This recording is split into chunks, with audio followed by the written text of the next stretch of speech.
Whenever you reach out to someone, the first question you need to ask yourself is like, what's in it for them? Yes. If you can't answer that, redo your cold email. And people, what do they love? They are motivated by health, wealth, or status. The problem that I want to solve, that's never been a problem until the last 5 years, is how do I stand out? Because the volume of messaging is much higher than it ever is before. Nowadays, people can send out 5,000 emails a day. So that's a new problem to market that I've seen be one of the most crippling or paralyzing problems. Is how do we stand out of the fold of like, okay, this is the pattern. How do we interrupt outside of that so we can just get them to read it? And then it's going to come down to relevance. Studies have already shown that there are 3 ways to, you call it pattern interrupt, I call it generate intrigue, but they are surprise, knowledge, or mystery. So just understanding that if you can operate from one of those 3 buckets, you're 90% of the way there. This is about creativity. How can you look at what's in front of you and come up with a creative way, leveraging knowledge in one case, for instance, or leveraging surprise in another case, or leveraging mystery, right? How do you use one of those and come up with something that breaks the pattern? I think that the rules that I'm thinking about is brevity is going to be a pattern interrupt, that you're using emotional words, that you're using words that most people wouldn't, and that you're staying out of the sales pattern. So it can't be like, your daughter's in the hospital. And then you open and you're like, there's my daughter's, you know, and it's talking about something about like healthcare or something. So there's a lot of different examples of emails that I've seen recently of like localized area codes as an example of recall, but reply when it's not a reply, you know, or something that really grabs someone's attention, you know, but then when they get into the email, they're like, this. Yeah, if it's deceptive, it's never going to work out. You can't start your relationship by cheating on the person that Ripping the rug. Yeah, exactly. Well, you can. You can, technically, but it's just not a good idea. It's not the best idea. If you stay outside of the pattern, but you think about emotional words, words that you don't see most people use, period, within a sales context, and to your point, to the mystery angle, something that I've done that increased conversion rates was an ellipses at the end. That's mystery. Right. That you're like, just tune in. But I always keep in mind in the back of my mind that whatever it is, it has to tie into the content of the body from a realistic view. Otherwise, they're going to feel like you duped me. And it's going to be the hill that you're going to have to climb to get a response at that point is so much higher. I do feel the most successful campaign I've seen are the one when sales and marketing are working together, meaning that instead of trying to sell, instead of trying to like push your product, pitch, or kind of link it, you're just focusing on the relationships. Because in the end, your salespeople, they're supposed to be the experts on the topic. A sales rep is a consultant. They should know about 100. the topic in particular. On the topic, not the product, is what you're saying. Product is just the solution. So they should understand the solution, but they should also understand the problem itself. If people are focusing on the sales, they're not going to focus on the problem. They're not helping.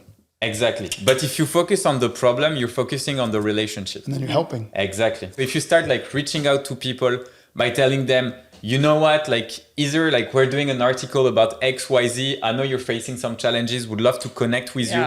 And just like the sales rep can actually do the job for the marketing. Like you record all your calls. And if you look at the intro call, like the qualification call, it's exactly the same type of call you would do as a marketer to get insight on an industry. So the sales rep can do that. He records his calls, and at that time, you know if the person is qualified or not. You put that person in your article, which means that you add either like leadership or insights from industry leaders. And at the same time, you build like a report. And if the person has like specifically said that one of their points, for example, was XYZ, and you have the solution to content. Z, you can say, by the way, like your name will be published in the article that we're writing, and thanks a lot for everything you said. The Z problem we've got, I've got 10 people that have already helped on it. It's off topic, but if you want, I'll pass you to one of our AE and you can discuss with them, etc. If that makes sense. If not, no matter what, like thanks for your time. I learned personally tons of things and I love how you solved XYZ. And as a sales rep, you become much smarter because you understand the industry better. You can give all the recordings to your marketing that can then produce real fucking content. So for me, it's really about like pattern interrupt works really well when you focus on the relationship. The cold email campaigns that we've personally run, where it's never about what we sell, but more about talking about the problem and exchanging, networking, this type of things. Are you looking raw booked meetings or percentage? Which one of the two are you looking at the most? So it would be, for example, out of 100 people that I reach out to, I would get like 35 meetings booked and show up. Like because I'm not trying to sell. Yeah. In the end, because whenever you reach out to someone, the first question you need to ask yourself is like, what's in it for them? Yes. What's in it for them? Yes. Right. Yes. If you can't answer that, redo your cold email. If there is not like a tangible like thing that is in it for them, then it's off. And people, what do they love? They are motivated by technically like 3 things. If you look at the triangle, it's like health. Okay, am I getting like a healthy lifestyle? Wealth. So like more money, or status. And status works well. So know them. So status is like, if I reach out to you and say, okay, I'm writing an article with like thought leaders and then name 1, name 2, name 3, or even from company 1, company 2, company 3 to add a bit social proof. I'd love to have you on. Of course, you're going to say yes. So it's like 15 minutes of your time, tons of value, and you'll be like seen with others, you know? We have an email scorecard template, and one of the 3 of the lines are, what are you offering? Yeah. What's the ask? What are you asking for? And then what we call the OV, the overall value. You score it 1 to 10, but what I do when I see that a lot of people score an 8 and a 9 and say, great, what's the ask? And they go, well, I'm asking for 15 minutes. Okay, great. What's the offer? Well, I told them I'd talk about my product. So you're telling me that you're offering them information about your product for 15 minutes of your time? Right? Like, see, that's interesting how thank you, man. Yeah. Fucking legend. Right? And I hope this makes I hope this doesn't hit the cutting room floor, because anybody watching this, did anybody sense, as I described it that way, the entire energy of this level of this room went like that? It's like I get 2 experts here, and when I put it like that, it clicked.